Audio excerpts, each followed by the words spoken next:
नमस्कार मित्रों, आज आपका फिर से बहुत बहुत स्वागत है आपके अपने YouTube चैनल भगवान गुरु पर। आज फिर से संविधान के मौलिक अधिकारों को हम आगे बढ़ाते हैं। इससे पूर्व की क्लासें आप लोगों ने जरूर देखी होगी। अगर आप में से किसी ने इससे पूर्व की कक्षाएं नहीं देखी है तो आप हमारे चैनल को सब्सक्राइब करके संपूर्ण कक्षाएं देख सकते हैं। साथ में बच्चों, आपको मैं एक और बात आज बताता हूँ कि संविधान के लिए मेरे ऐसे बच्चे जो लॉ कॉलेज से मुझे जुड़े हैं, उन्होंने काफ़ी ज़्यादा जो मुझे पसंद किया है। लॉ कॉलेज के वो स्टूडेंट जो जल्दी ही वकील बनने के लिए जा रहे हैं, तो भावी वकीलों को मेरा बहुत बहुत नमस्कार भी है। आप बढ़िया अच्छे हम आपको विधि से परिचित करवा सके। साथ में कंपटीशन के जो विद्यार्थी हैं, जिनको मैं कंपटीशन के लेवल से जो संविधान का अध्ययन करवा रहा हूँ, उन सभी बच्चों से भी मैं कहता हूँ कि आप में से जो बच्चा सबसे पहले मेरे 5 बच्चे कमेंट करेंगे, सबसे पहले 5 कमेंट करने वाले बच्चों का मैं नाम कल की वीडियो में लूँगा। आप ये भी ध्यान रखेंगे। साथ में ऑनलाइन कक्षाएं चल रही हैं, ऐसी स्थिति में आप लोग मुझसे डायरेक्ट प्रश्न नहीं पूछ पाते हैं, तो आप सभी बच्चे ध्यान रखेंगे। आपके पास जितने भी तमाम प्रश्न हैं, मौलिक अधिकारों से संबंधित जितनी भी तमाम आपकी समस्याएं हैं, मुझे कमेंट करके बता दीजिए। मैं सभी कमेंट्स के उत्तर के लिए अलग वीडियो बनाऊंगा। अगर आप लोगों की समस्याएं, आप मेरे से 15-20 से ज़्यादा प्रश्न पूछते हैं, तो मैं अलग से वीडियो बना करके आप लोगों को शेयर करूंगा। उनमें आपके केवल प्रश्नों के जवाब दूंगा, ये आप ध्यान रखेंगे। तो बच्चों, करते हैं आज के दिन की फिर से शुरुआत आप सभी के साथ और स्टार्ट करते हैं। कल हमने छोड़ा था अनुच्छेद 22 तक हम लोग आ चुके थे। आज हम अनुच्छेद 23 और 24 की बात करते हैं, तो आप लोगों को बहुत अच्छे से ध्यान रखना है। साथ में मैं आपको जाते वक्त डेली में एक आप लोगों को ट्रिक दे रहा हूं, ध्यान रखेंगे आप। उसके माध्यम से आप सारे अनुच्छेद याद रख सकते हैं। आज भी मैं आपको जाते जाते एक ऐसी ट्रिक दे करके जाऊंगा जिससे सारे अनुच्छेद आप लोग याद रख लेंगे। तो मौलिक अधिकारों की काफ़ी चर्चाएं हम लोग कर चुके हैं। शायद ही मौलिक अधिकारों से संबंधित 4th-5वीं कक्षा होगी, ये भी आप लोग ध्यान रखेंगे। तो बच्चों, आज हम जो मौलिक अधिकार पढ़ रहे हैं उसका नाम है शोषण के विरुद्ध अधिकार। देखो, आप लोगों को ये भी ध्यान रखना है, शोषण के विरुद्ध अधिकार। इस प्रकार के भी प्रश्न परीक्षा में आ रखे हैं। तो आज हम चर्चा करने वाले हैं शोषण के विरुद्ध अधिकार के विषय में। तो आप लोगों से प्रश्न पूछा जा सकता है कि शोषण के विरुद्ध अधिकार भारतीय संविधान में कहां से कहां तक दे रखा है। ये आप लोगों को अच्छे से ध्यान रखना है। सबसे बढ़िया और इम्पोर्टेंट प्रश्न जो ऊपर से बन जाता है बच्चों, वो ये कि शोषण के विरुद्ध अधिकार कहां से कहां तक दे रखा है। तो आप लोग ध्यान रखेंगे, भारतीय संविधान का आर्टिकल 23 और भारतीय संविधान का आर्टिकल 24, इन दोनों ही अनुच्छेदों के अंदर शोषण के विरुद्ध अधिकार दे रखा है। ये सब आप लोग ध्यान रखेंगे। अब आपसे पूछ लिया जाए कि शोषण के विरुद्ध अधिकार जो है वो कहां पर है, तो भारतीय संविधान के अनुच्छेद 23 और अनुच्छेद 24 के अंदर शोषण के विरुद्ध अधिकारों का उल्लेख कर रखा है। आइए बच्चों, आज हम देखते हैं आपके साथ अनुच्छेद 23। अनुच्छेद 23 में क्या उल्लेख कर रखा है, अनुच्छेद 23 में क्या लिखा हुआ है, जरा इस बात का भी हम देख लेते हैं। तो अनुच्छेद 23 में साफ साफ शब्दों में लिखा हुआ है कि व्यक्ति के बलात्सरम पर, आप लोग ध्यान रखेंगे, बिल्कुल साफ शब्दों में लिखा हुआ है कि बलात्सरम पर पूर्णतया रोक लगाई गई है। बलात्सरम पर पूर्णतया रोक लगाई गई है। देखो, अब इस बात का उल्लेख हमारे संविधान में कैसा कर रखा है, तो भारतीय संविधान का अनुच्छेद 12 राज्य को परिभाषित कर सकता है। और राज्य को जो परिभाषित कर रहा है उसमें राज्य के अंदर कौन कौन आते हैं, मैं आप लोगों को मौलिक अधिकारों के प्रारंभिक वीडियो में बता चुका हूं।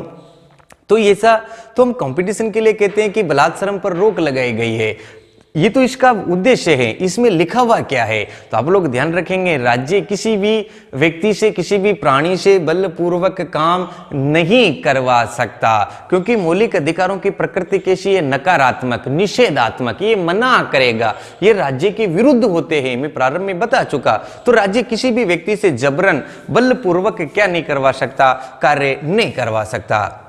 अब देखो राज्य में कई सारी संस्थाएं सम्मिलित होती है, ऐसी स्थिति के अंदर इस पर क्या क्या हो सकता है। तो सबसे पहले आप लोग ध्यान रखेंगे कि बलात् श्रम के अंदर जो पहली बात आती है बच्चों, वो आती है बेगार प्रथा। हमारे यहाँ पर बेगार प्रथा भी काफी चलन में रही है और बेगार प्रथा पर भी इसके तहत रोक लगा दी गई। बहुत बढ़िया प्रश्न हो सकता है कि बेगार प्रथा, ये बाद के सब सुप्रीम कोर्ट के निर्णय जिनके विरुद्ध जो ये लगाया गया है, आप लोग ध्यान रखेंगे, वहां साफ शब्दों में लिखा है कि राज्य किसी भी व्यक्ति से बलपूर्वक कार्य नहीं करवा सकता, क्योंकि निषेधात्मक होते हैं। लेकिन बाद में संविधान की व्याख्या करने का कार्य किसका है? सुप्रीम कोर्ट का। आप सभी लोगों को पता है संविधान का सर्वोच्च व्याख्याकार है हमारा सुप्रीम कोर्ट, और सुप्रीम कोर्ट ने इसके तहत बेगार प्रथा पर क्या कर दी बच्चों? रोक लगा दी। साथ में आप लोग ध्यान रखेंगे सांगड़ी प्रथा, सांगड़ी प्रथा पर भी क्या कर दी बच्चों? रोक लगा दी। काफी सारी बातें सांगड़ी प्रथा में किसे कहते हैं, काफी सारी बच्चों की दिक्कत आ रही होगी, तो ये एक तरह से हम इसे हाली प्रथा भी कहते हैं। एक एक प्रथा में आपको समझाऊंगा, पहले हम इसकी बातचीत कर लेते हैं। तो बेगार प्रथा, सांगड़ी प्रथा और हाली प्रथा पर क्या कर दी गई बच्चों? पूर्णतया रोक लगा दी गई। साथ में एक और ध्यान रखेंगे बच्चों, यहाँ पर बंधुआ मजदूर प्रथा, ये भी आप लोग ध्यान रखेंगे। बंधुआ मजदूर प्रथा, इन सभी को मैं आपको समझाने वाला हूं। तो बंधुआ मजदूर प्रथा है, सांगड़ी प्रथा है, हाली प्रथा है, बेगार प्रथा है, इन सब पर रोक लगा दी गई, क्योंकि बच्चों ये बलात् श्रम करवाते हैं। अगर हम बेगार प्रथा की बात करें तो जैसे कोई भी काम कर रहे हैं तो उसके काम करने के बदले उसका जो मेहनताना बनता है, काम करने के बदले उसका जो पेशा बनता है, उसका जो मजदूरी बनती है, वो हम लोगों को देना होगा। अगर हम उसे नहीं देर फोकट में बलपूर्वक काम करवाए तो यही बलात् श्रम है। और जिसका पेशा ही नहीं दिया जाए, जिसकी पगार ही नहीं मिले, बिना पगार के किया गया काम क्या कहलाता है? बेगार। मैं आपको और बता दूं, राजस्थान के तमाम दुर्गों का निर्माण जो करवा रखा है वो बेगार प्रथा के अंतर्गत ही करवा रखा है। राजस्थान भारत में दूसरे स्थान पर ये दुर्गों की संख्या में। तो राजा क्या क्या करते थे? प्रत्येक घर से एक व्यक्ति को काम करने के लिए बुलाते थे और बदले में उनको पैसे नहीं देते थे। इसी प्रथा को क्या कहते हैं? बेगार प्रथा। सांगड़ी प्रथा और हाली प्रथा एक ही है, क्योंकि यहाँ पर आप लोग ध्यान रखेंगे कि शब्दों का काफी परिवर्तन है। हम किसी शब्द को हमारे यहाँ पर क्या कहते हैं तो उसी को आपके यहाँ पर क्या कहते हैं। तो हाली प्रथा और सांगड़ी प्रथा आप समझ ही गए होंगे कि किसी को हम हाली रख देते हैं, बदले में पैसे ले लेते हैं, तो वो भी एक हाली प्रथा आप जानते हैं। बंधुआ मजदूर प्रथा, बंधुआ मजदूर प्रथा में क्या होता है बच्चों की, पहले जो आप लोगों को पता हो कि जनसंख्या विस्फोट का काल रहा है, भारत की जनसंख्या में तीव्र वृद्धि हुई है। ऐसी स्थिति में किसी पुरुष के ज्यादा लड़कियां हो जाती थी तो लड़कियों के विवाह करने में उन्हें पैसों की आवश्यकता होती थी। मैं आपको उदाहरण बता रहा हूं। तो आदमी क्या क्या करता था कि अपने किसी भी लड़के को सेठ जी के यहाँ पर रख देता था कि सेठ जी आप हमें पैसे दे दो, इन पैसों का ब्याज मत लेना, ब्याज के बदले में, ये सूद के बदले में मेरा लड़का आपके काम करता रहेगा, मैं जब तक आपके पैसे नहीं दूंगा तब तक ये काम करेगा। उसे हम क्या कहते हैं? बंधुआ मजदूर प्रथा। तो भारतीय संविधान का आर्टिकल 23 इस बात का साफ साफ उल्लेख करता है कि राज्य किसी भी व्यक्ति से बलात् श्रम नहीं करवाएगा, मतलब बलात् श्रम पर पूर्णतया रोक लगा दी। इसकी व्याख्या करते हुए सुप्रीम कोर्ट ने बेगार प्रथा, सांगड़ी प्रथा, बंधुआ मजदूर प्रथा, हाली प्रथा पर पूर्णतया क्या कर दी? रोक लगा दी। साथ में बच्चों ध्यान रखेंगे आप लोग की अनुच्छेद 23 के अंदर, अनुच्छेद 23 की धारा 2, बहुत बढ़िया प्रश्न आप लोगों का यहां से तैयार हो सकता है। अनुच्छेद 23 की धारा 2 में साफ साफ शब्दों में लिखा हुआ है कि अगर देश में आवश्यकता पड़ने पर, अगर हमारे देश को आवश्यकता है तो आप लोग ध्यान रखेंगे, आवश्यकता पड़ने पर सरकार बिना पगार के आपसे कार्य करवा सकती है। सरकार बिना पगार के, ये आप लोगों को ध्यान रखना है, बिना पगार के कार्य करवा सकती है। बिना पगार के क्या करवा सकती है? कार्य करवा सकती है। ये आप लोग ध्यान रखेंगे। तो भारतीय संविधान का अनुच्छेद 23 आप लोग समझ चुके हैं कि बलात् श्रम पर पूर्णतया रोक लगाई गई है। साथ में आप लोग अनुच्छेद 23 का 2 ध्यान रखेंगे, 23 की धारा 2 में कि सरकार को अगर आवश्यकता होती है, हमारे देश को आवश्यकताएं होती है, ऐसी स्थिति के अंदर आह्वान किए जाने पर, सरकार के द्वारा आप लोगों से किए जाने पर आप भी सरकार का साथ देंगे। जैसे अभी इस कोरोना महामारी में आप सभी लोग सरकार का बहुत बहुत साथ दे रहे हैं। हमारे देश के नागरिकों ने बहुत बहुत साथ दिया। तमाम भारत वंश के प्रत्येक आर्य पुत्र को मैं बहुत बहुत धन्यवाद देना चाहता हूं कि आप लोगों ने इतने अच्छे से लॉकडाउन का पालन किया, हमारी सरकार का साथ दिया। आप लोगों ने बता दिया इस लॉकडाउन में कि भारत में अंतिम शक्ति किसके पास होती है, भारतीय जनता के पास होती है।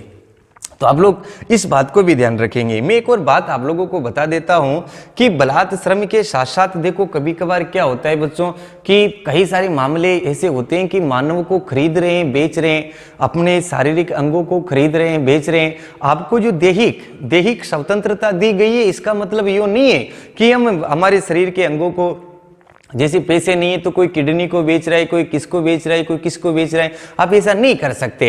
शारीरिक अंगों को नहीं बेच सकते, मानव को खरीद नहीं सकते, मानव को बेच नहीं सकते। तो आप लोग अनुच्छेद 23 में एक और बात ध्यान रख लेंगे कि मानव के, ध्यान रखेंगे आप, क्या मानव के क्रय विक्रय पर पूर्णतया रोक लगाई गई है। बहुत बढ़िया प्रश्न आप लोगों का हो सकता है कि मानव के क्रय विक्रय पर पूर्णतया रोक कौन से अनुच्छेद के तहत लगाई गई है? अनुच्छेद 23 के तहत। और मानव का क्रय विक्रय करने के लिए एक शब्द आता है बच्चों, आप ध्यान रखेंगे, कबूतरबाजी। कभी कभार ये भी पूछ लिया जाता है, जानकारी का प्रश्न है, जानकारी की बात है कि मानव के क्रय विक्रय को क्या कहते हैं? कबूतरबाजी। मतलब मानव के क्रय विक्रय पर भी पूर्णतया रोक लगा दी। उल्लेख कहाँ मिलेगा? 23 में। सारी बातें समझ चुके और आह्वान किए जाने पर, देश को आवश्यकता होने पर आपसे सरकार बिना पगार के काम करवा सकती है। कहां लिखा हुआ है? अनुच्छेद 23 की धारा 2 में। तो आप लोग इसका स्क्रीनशॉट ले ले। फिर हम पढ़ते हैं भारतीय संविधान का अनुच्छेद 24, और शायद आप लोगों ने ले लिया होगा। अब हम बातचीत करते हैं भारतीय संविधान के अनुच्छेद 24 में, क्योंकि अनुच्छेद 23 और अनुच्छेद 24 दोनों ही शोषण के विरुद्ध अधिकार बताता है। हम अपन लोगों का शोषण नहीं होना चाहिए। शोषण हो तो बच्चों आप लोगों को पता है कि ये वैधानिक हैं, इन्हें कानूनी शक्ति प्राप्त है, ये वाद योग्य हैं, ये न्यायिक हैं, और आप लोग कहाँ जा सकते हैं? सीधे कोर्ट में जा सकते हैं, न्यायालय की शरण में जा सकते हैं। अब हम देख लेते हैं भारतीय संविधान का आर्टिकल 24 क्या कहता है। तो भारतीय संविधान का अनुच्छेद 24 साफ साफ शब्दों में लिख रखा है कि बाल श्रम पर पूर्णतया रोक लगा दी गई है। बहुत बढ़िया प्रश्न यहाँ से आ रखे हैं। बाल श्रम पर पूर्णतया क्या लगा दी गई है बच्चों? रोक लगा दी गई है। आप लोगों से पूछा जाए कि बाल श्रम पर जो रोक लगाई गई है तो कितने वर्ष के बालक यहाँ पर आते हैं? 14 वर्ष। तो आप लोग ध्यान रखेंगे, 14 वर्ष से कम आयु के बालकों को भारी कारखानों में, कठिन उद्योगों में, जिनसे उनके शारीरिक विकास के अंदर बाधा उत्पन्न हो, उनका शारीरिक विकास पूर्णतया नहीं हो सके, तो कठोर कारखाने में, बड़े बड़े कल कारखानों में बाल श्रम पर पूर्णतया छोटे छोटे बच्चे, 14 वर्ष से कम आयु के बच्चे कहीं पर भी कार्य नहीं कर सकते। बाल श्रम पर पूर्णतया रोक लगा दी गई। इस बात का उल्लेख कहाँ मिलता है? अनुच्छेद 24 में। जैसा कि कुछ दिनों पहले अभी राजस्थान के अंदर उदयपुर जिले से कई सारे बच्चे जो गुजरात काम करने गए थे, राजस्थान पत्रिका के माध्यम से, समाचार पत्रों के माध्यम से हम लोगों ने इसे जाना था। और जैसे ही सरकार की इस पर नजर पड़ी तो सरकार ने इस पर फोकस किया और सरकार ने उन सभी बच्चों को वापस बुलाया।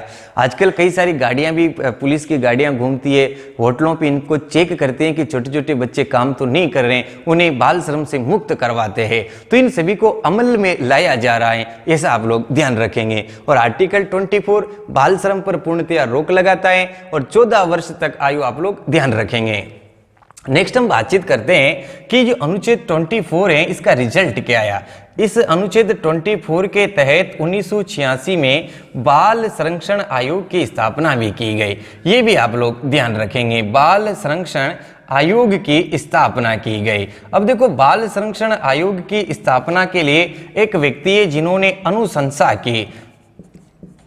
किसकी अनुशंसा पर ये किया गया? तो आप लोग ये भी ध्यान रखेंगे कि गुरुपद स्वामी की अनुशंसा पर जो भारत में बाल संरक्षण आयोग की स्थापना की गई। लेकिन इसका मूल आधार क्या था? तो बच्चों आप लोग ध्यान रखेंगे, 1980 में कैलाश सत्यार्थी, बहुत बढ़िया प्रश्न हो सकता है यहाँ पर, 1980 में कैलाश सत्यार्थी ने क्या किया था बच्चों? बचपन बचाओ आंदोलन चलाया था। काफी सारी परीक्षाओं में पूछा गया प्रश्न है कि बचपन बचाओ आंदोलन के प्रणेता कौन थे? तो बचपन बचाओ आंदोलन चलाया था बच्चों कैलाश सत्यार्थी ने। इसका आगाज कब किया था? 1980 में। और इस बचपन बचाओ आंदोलन से प्रेरित हुए गुरुपद स्वामी रीनो ने अनुशंसा की और भारत सरकार के द्वारा बाल संरक्षण आयोग की भी क्या कर दी? स्थापना कर दी। नेक्स्ट में आपको बता दूं कि कैलाश सत्यार्थी को बालकों की शिक्षा के लिए, बालकों के ऊपर यह कार्य करने के लिए सन 2014 में इन्हें नोबेल पुरस्कार से सम्मानित किया गया। लेकिन आप लोग ध्यान रखेंगे कि इन्हीं दिनों बालकों की शिक्षा के लिए पाकिस्तान की एक लड़की मलाला यूसुफजई भी काफी चर्चा में रही थी। तो आप लोग ध्यान रखेंगे सन 2014 में बालकों की शिक्षा पर, बालकों पर कार्य करने के लिए पाकिस्तान की मलाला यूसुफजई एवं भारत के कैलाश सत्यार्थी को संयुक्त रूप से नोबेल पुरस्कार से सम्मानित किया गया था। आप लोग ले ले इसका स्क्रीनशॉट, फिर हम आगे बढ़ते हैं। तो शायद आप लोगों ने ले लिया होगा। अब हम नेक्स्ट आगे बढ़ते हैं। तो देखो, ये थी बात शोषण के विरुद्ध अधिकार की, जो अनुच्छेद 23 और अनुच्छेद 24 में उल्लेखित है। अब बच्चों हम बातचीत कर रहे हैं नेक्स्ट अधिकार की, धार्मिक स्वतंत्रता का अधिकार। और मेरे ख्याल से यहाँ से भी परीक्षा में बहुत जबरदस्त, बहुत बढ़िया प्रश्न जो बाहर रखे हैं और पूछे जाते हैं। तो हम पढ़ रहे हैं अब धार्मिक स्वतंत्रता का अधिकार। अगर आपके किसी भी प्रकार की कोई समस्या है, किसी भी प्रकार का कोई प्रश्न आप लोगों को पूछना है, तो आप कमेंट बॉक्स में लिख दीजिए धार्मिक स्वतंत्रता का अधिकार। आप लोग ध्यान रखेंगे आपके सारे कमेंट्स के जवाब जैसे ही मेरा मौलिक अधिकार का टॉपिक समाप्त होगा, अलग से ही मुझे उत्तर देने में 15 मिनट लगे, 20 मिनट लगे या 1 घंटा लगे, लेकिन आपके सवाल और मेरे जवाब के नाम से मैं एक नया वीडियो जो आप लोगों को दूंगा, उसमें तमाम आपके प्रश्नों के उत्तर होंगे। ऐसा आप लोग ध्यान रखेंगे। धार्मिक स्वतंत्रता के अधिकार से संबंधित पहला और इंपॉर्टेंट प्रश्न जो बनता है बच्चों, वो यही बनता है, मैं आपको बार बार बता रहा हूं कि इनको आपको अच्छे से याद रखना है। और शायद मेरे सारे स्टूडेंटों को ये याद है, जो मेरे पास पढ़ चुके हैं उनको लगभग सभी को याद है कि अनुच्छेद 25 से अनुच्छेद 28 तक धार्मिक स्वतंत्रता का उल्लेख कर रखा है। ये सब आप लोग ध्यान रखेंगे। तो बच्चों हम बातचीत कर लेते हैं भारतीय संविधान का आर्टिकल 25 क्या कहता है, जरा देख लेते हैं। भारतीय संविधान का अनुच्छेद 25 के विषय में कई बड़ी बड़ी परीक्षाओं की हम बातचीत करें तो आरएस जैसी परीक्षाओं में भी इसको पूछा जाता है और काफी बार पूछा गया है। तो देखो, आप सबसे पहले ध्यान रखेंगे इसमें अंतःकरण की स्वतंत्रता है। मैं पहले आपको खोल करके बताऊंगा, फिर आप लोगों को मैं प्रत्येक बात बताऊंगा। अंतःकरण की स्वतंत्रता, एक बार बहुत बढ़िया प्रश्न पूछा गया था कि अंतःकरण की स्वतंत्रता का उल्लेख कौन से अनुच्छेद में कर रखा है, लेकिन काफी सारे व्यक्तियों को इस बात का पता ही नहीं चला कि अंतःकरण की स्वतंत्रता का उल्लेख कहां पर कर रखा है। तो आप लोग ध्यान रखेंगे कि अंतःकरण की जो स्वतंत्रता है वह आर्टिकल 25 में है। कॉन्शियस फ्रीडम की जो आपको स्वतंत्रता दी गई है वह कहां पर दी गई है बच्चों? 25 में, अंतःकरण से। अब देखो इसमें लिखा क्या है, ये तो प्रश्न बना, जो मैंने डायरेक्ट प्रश्न बता दिया।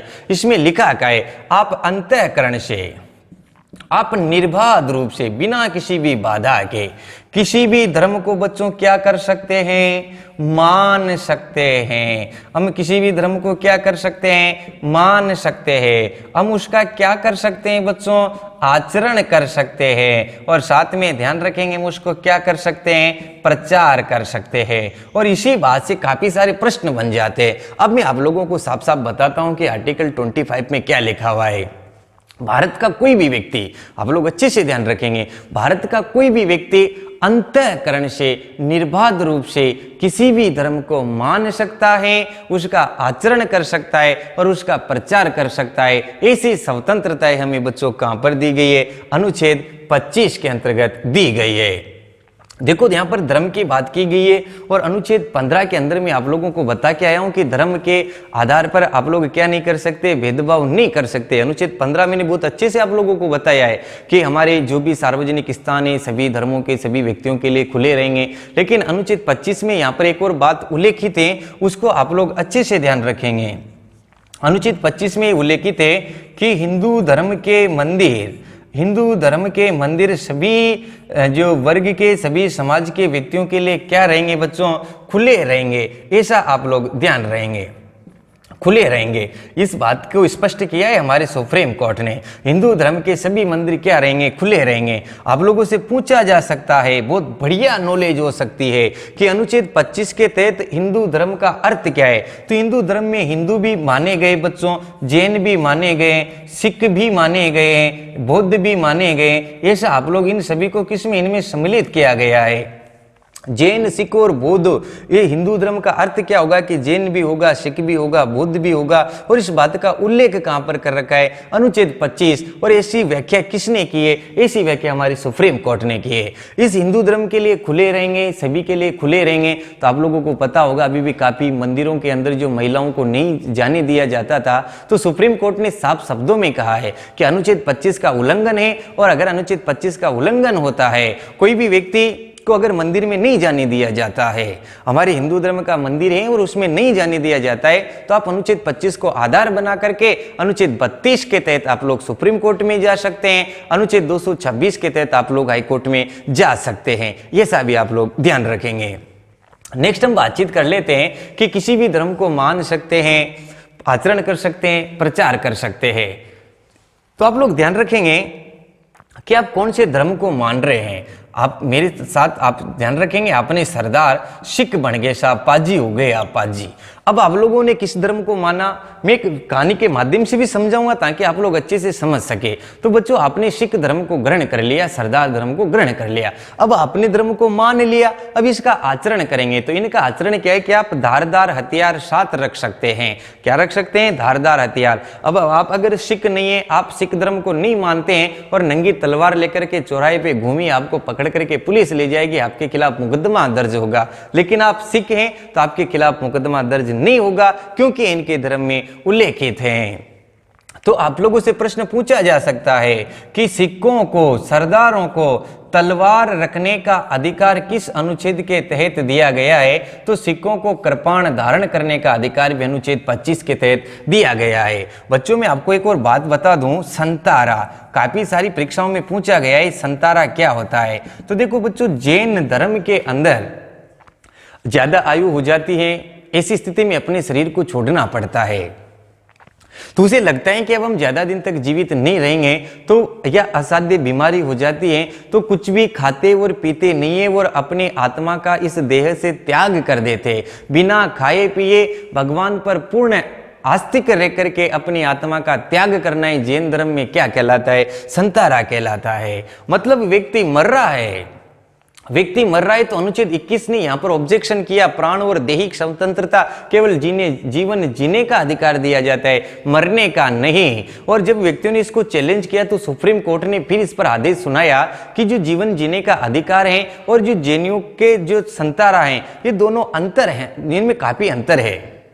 सुप्रीम कोर्ट ने इसकी व्याख्या की कि जैन धर्म के अंदर ये आचरण के अंदर आता है, ये जैन धर्म का आचरण है और भारत का कोई भी व्यक्ति इसका आचरण कर सकता है, किसी भी धर्म का आचरण कर सकता है। इसलिए संतारा को भी हमने कहां पर रखा है बच्चों? भारतीय संविधान के आर्टिकल 25 में। एक बार पुनः आप लोग अनुच्छेद 25 को देख लेंगे कि अंतःकरण की स्वतंत्रता। ये मैंने अलग इसलिए लिखा है क्योंकि काफी सारे बच्चे अनुच्छेद 19 से 22 में अटक करके रह जाते हैं, तब इस प्रकार का प्रश्न पूछ लिया जाता है, तो काफी सारे बच्चे रुक जाते हैं। तो अंतःकरण की स्वतंत्रता आर्टिकल 25 में दी है, साफ शब्दों में लिखा है कि भारत का कोई भी व्यक्ति अंतःकरण से निर्बाध रूप से बिना किसी बाधा के किसी भी धर्म को मान सकता है, आचरण कर सकता है और उसका क्या कर सकता है? प्रचार कर सकता है। हिंदू धर्म के सभी मंदिर सभी व्यक्तियों के लिए, सभी समाज के लिए, सभी वर्गों के लिए खुले रहेंगे, ये भी अनुच्छेद 25 में उल्लेखित है। साथ में ध्यान रखेंगे अनुच्छेद 25 में हिंदू से आज से जैन, सिख, बौद्ध धर्म को भी लिया गया है। अनुच्छेद 25 के तहत ही सिखों को, सरदारों को तलवार रखने का आदेश दिया, तलवार रखने का अधिकार दिया गया है और जैनियों का संतारा भी भारतीय संविधान के अनुच्छेद 25 में उल्लेखित है। ऐसा भी आप लोग ध्यान रखेंगे। नेक्स्ट बच्चों, बातचीत करते हैं भारतीय संविधान के अनुच्छेद 26 की कि अनुच्छेद 26 में क्या लिखा हुआ है। अनुच्छेद 26 में भी बहुत बढ़िया बढ़िया प्रश्न जो आ रखे हैं, ये आप लोग ध्यान रखेंगे। तो अनुच्छेद 26 जो आप किसी भी धर्म को माना, आपने जैसे मान लो अभी अभी थोड़ी देर पहले सरदार धर्म को माना, तो आप इनकी स्थापना भी कर सकते हैं, धार्मिक संस्थानों की स्थापना कर सकते हैं। भारतीय संविधान का आर्टिकल 26 जरा आप लोग ध्यान से देख लेंगे। आप लोग क्या कर सकते हैं बच्चों, धार्मिक संस्थानों की, बहुत बढ़िया ध्यान रखेंगे, धार्मिक संस्थानों की स्थापना कर सकते हैं। तो धार्मिक संस्थानों की स्थापना का जो आपको अधिकार दिया गया है, ये कहां पर दिया गया है, ये अनुच्छेद 26 में दिया गया है। स्थापना के साथ साथ आप लोग इनका प्रबंधन भी, इनका मैनेजमेंट भी कर सकते हैं, ये भी आप लोग ध्यान रखेंगे। तो अनुच्छेद 26 धार्मिक संस्थानों की आप लोग स्थापना कर सकते हैं। अनुच्छेद 26 के तहत आप लोग इनका क्या भी कर सकते हैं, प्रबंधन भी कर सकते हैं। अब आप लोगों ने अभी अभी बच्चों सरदार धर्म ग्रहण किया था और कृपाण का आप लोग सीख गए। अब जैसे मान लो मैं हूं, मैंने सरदार धर्म को ग्रहण किया और मैं एक गुरुद्वारा बनाना चाहता हूं, तो मैं गुरुद्वारा बना सकता हूं, इसकी स्थापना कर सकता हूं। ऐसा पावर मुझे कहां से मिला, मौलिक अधिकार ने अनुच्छेद 26 ने मुझे दिया। मैं इसका मैनेजमेंट, इसका प्रबंधन भी कर सकता हूं। इस पावर भी मुझे कहां से मिला, अनुच्छेद 26 से मिला। पर बच्चों आप लोगों को पता होगा कि मैं अकेला व्यक्ति गुरुद्वारा नहीं बना सकता, मैं अकेला व्यक्ति बहुत बढ़िया मंदिर नहीं बना सकता, इसमें मुझे सहयोग की आवश्यकताओं की होगी। और देखो संपत्ति आप लोग ध्यान रखेंगे, हम अनुदान राशि इनकी स्थापना के लिए अनुदान राशि एकत्रित कर सकते हैं। हम इनके लिए रसीदें कटवा करके हम पैसे ले सकते हैं, जैसा हम करते हैं कि कोई भी मंदिर का निर्माण करवाए तो रसीदें लेकर के सबके पास पहुंच जाते हैं कि मंदिर का निर्माण चल रहा है, आप पैसे दीजिए। और इस प्रकार की स्वतंत्रताएं आपको जो दी गई है, ये अनुच्छेद 26 में दी गई है। साथ में अनुच्छेद 26 में 2 शब्द बहुत बढ़िया लिखे हैं, आप लोग ध्यान रखेंगे, जंगम और जंगम के साथ बच्चों स्थावर। आप लोग शायद नहीं समझे होंगे कि जंगम और स्थावर क्या होता है, इसलिए मैंने ये शब्द लिखे। जंगम का मतलब होता है चल और स्थावर का मतलब होता है अचल। तो आप जंगम और स्थावर, चल और अचल, ये भी आप लोग ध्यान रखेंगे। ये जो संपत्ति है इनको भी आप इनके लिए अर्जित कर सकते हैं, और इसे हम क्या कहते हैं बच्चों, अनुदान राशि। तो इस अनुदान राशि के अंदर जंगम संपत्ति आपकी चल संपत्ति भी हो सकती है, स्थावर मतलब अचल संपत्ति भी हो सकती है, ऐसा आप लोग ध्यान रखेंगे। तो ये थी बात बच्चों अनुच्छेद 26 की। अब हम बातचीत करते हैं बच्चों अनुच्छेद 27 की, कि अनुच्छेद 27 में क्या उल्लेखित है, जरा आप लोग ले लेंगे। अनुच्छेद 27 साफ साफ शब्दों में लिखता है, एक मिनट आप वापस से पुनः ध्यान देंगे, क्योंकि मेरे सारे स्टूडेंटों को मैं जो पढ़ाता हूँ वो याद रहता है और मुझे वापस सुनाते हैं तो मुझे बहुत अच्छा लगता है। तो आप लोग ध्यान रखेंगे अनुच्छेद 27 में क्या उल्लेखित है। अनुच्छेद 27 इस बात का उल्लेख करता है कि धार्मिक कार्यों पर व्यय की गई राशि, किसके पर, धार्मिक कार्यों पर व्यय की गई राशि कर मुक्त होगी। व्यय की गई राशि क्या होगी बच्चों, कर मुक्त होगी, किसी भी प्रकार का कोई टैक्स नहीं लगेगा, व्यय की गई राशि कर मुक्त होगी। इसका मतलब आप लोग क्या समझे कि हम किसी भी कार्य, धार्मिक कार्य कर रहे हैं तो उस पर किसी भी प्रकार की जीएसटी इत्यादि जैसे कर आप लोगों के ऊपर नहीं लगेंगे। आप लोगों ने अनुच्छेद 25 में धार्मिक संस्था, अनुच्छेद 25 में किसी भी धर्म को माना, आचरण किया, प्रचार किया। 26 में आपने उनकी स्थापना की, प्रबंधन किया। स्थापना करने के लिए पैसों की आवश्यकता हुई तो आपने चल अचल संपत्ति को भी आप लोग अर्जित कर सकते हैं, अनुदान राशि हम लोग अर्जित कर सकते हैं। अब आप लोग राशि लेने के लिए मेरे पास आए और बच्चों मैंने क्या किया कि आप लोगों को 25 लाख का चेक काट करके दे दिया कि आप बहुत बढ़िया काम कर रहे हैं, जाओ मंदिर बनाओ। तो इस स्थिति में पैसे क्या है, संपत्ति, और संपत्ति का अधिकार क्या है, वैधानिक कानूनी अधिकार। तो ध्यान रखेंगे कुछ ना कुछ होना चाहिए, इतने सारे पैसे इधर उधर कैसे कर रहे हैं, क्योंकि ये कानूनी अधिकार है। लेकिन अगर मैंने ये पैसे धार्मिक कार्यों पर व्यय किया है तो मेरे पर किसी भी प्रकार का कोई टैक्स नहीं लगेगा। इस बात का उल्लेख कहां पर कर रखा है, भारतीय संविधान के अनुच्छेद 27 के अंदर।